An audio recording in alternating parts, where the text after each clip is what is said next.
گے اردو کا سبق نمبر 3 عید الاضحیٰ۔ اس سبق میں ایک کہانی کے ذریعے عید الاضحیٰ کی اہمیت اجاگر کی گئی ہے۔ کہانی میں بتایا گیا ہے کہ حسن اور آمنہ بہت زیادہ خوش ہوتے ہیں کیونکہ ان کے ابا جان ان سے وعدہ کرتے ہیں کہ وہ شام کے وقت حسن کو اپنے ساتھ بکرا خریدنے کے لیے لے کر جائیں گے، جس کے لیے حسن خوشی خوشی دوپہر سے ہی تیار ہو کر ابا جان کا انتظار کرنے لگتا ہے۔ اسے جانوروں سے بے انتہا پیار ہے۔ اس کے دوست علی کے ابو بھی ایک روز پہلے ہی بکرا لاتے ہیں اور بچے اس کو مہندی لگا کر سجا دیتے ہیں۔ شام ہوتے ہی حسن اپنے ابا جان کے ساتھ جانوروں کی منڈی پہنچ جاتا ہے۔ مویشی منڈی میں بہت زیادہ رونق ہوتی ہے، ہر طرف قربانی کے لیے لائے گئے جانور موجود ہوتے ہیں۔ حسن کو ایک گہرے بھورے رنگ کا بکرا پسند آ جاتا ہے۔ ابا جان اس بکرے کو خرید کر گھر لے آتے ہیں۔ حسن کی امی جان اور اس کی بہن آمنہ بھی بکرے کو دیکھ کر بہت خوش ہوتی ہیں۔ آمنہ اور حسن مل کر بکرے کو چارہ ڈالتے ہیں اور اس کا بے انتہا خیال رکھتے ہیں۔ رات کو دسترخوان پر حسن کہتا ہے کہ آج سے میرے بکرے کا نام گلو ہے اور میں اسے ہمیشہ ساتھ رکھوں گا۔ اس کی بات سن کر سب مسکرانے لگتے ہیں، لیکن ابا جان اس بات کی ضرورت محسوس کرتے ہیں کہ حسن کو سمجھایا جائے کہ بکرے کو ہم ہمیشہ اپنے ساتھ نہیں رکھ سکتے۔ اسی لیے وہ دوسرے دن حسن اور آمنہ کو اپنے سامنے بٹھا کر کہتے ہیں کہ بچوں، اللہ تعالیٰ کا شکر ہے کہ اس نے ہمیں بکرا خریدنے کی توفیق عطا کی۔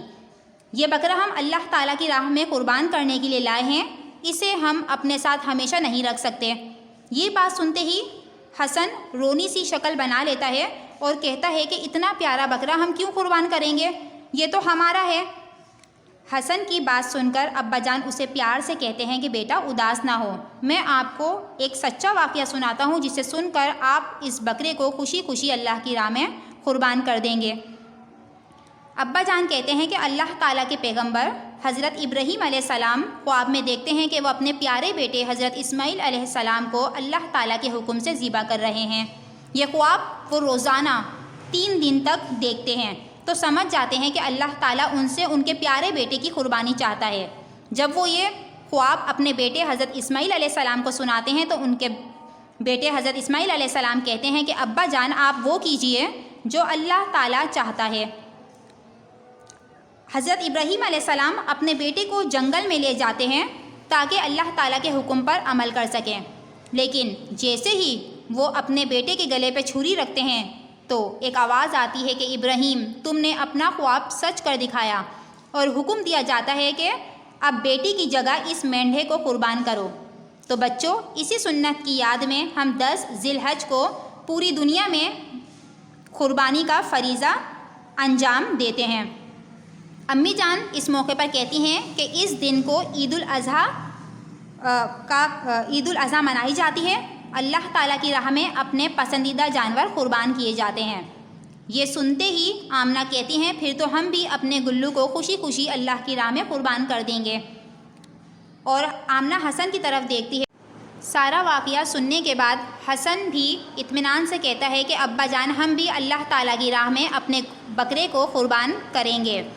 عید الاضحیٰ کے دن نماز عید سے فارغ ہو کر بکرے کی قربانی کی جاتی ہے۔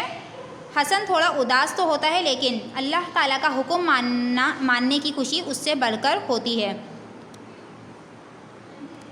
قربانی کے بعد حسن رشتہ داروں، غریبوں اور مسکینوں میں گوشت بانٹنے کے لیے اپنے ابا جان کے ساتھ روانہ ہو جاتا ہے۔ آمنہ امی جان کا ہاتھ بٹانے کے لیے باورچی خانے میں مصروف ہو جاتی ہے۔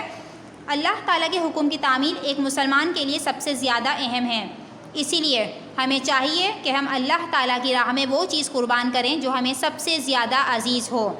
امید ہے کہ آپ بھی ایسے ہی کریں گے۔ اپنا بہت زیادہ خیال رکھیے گا۔ السلام علیکم ورحمۃ اللہ۔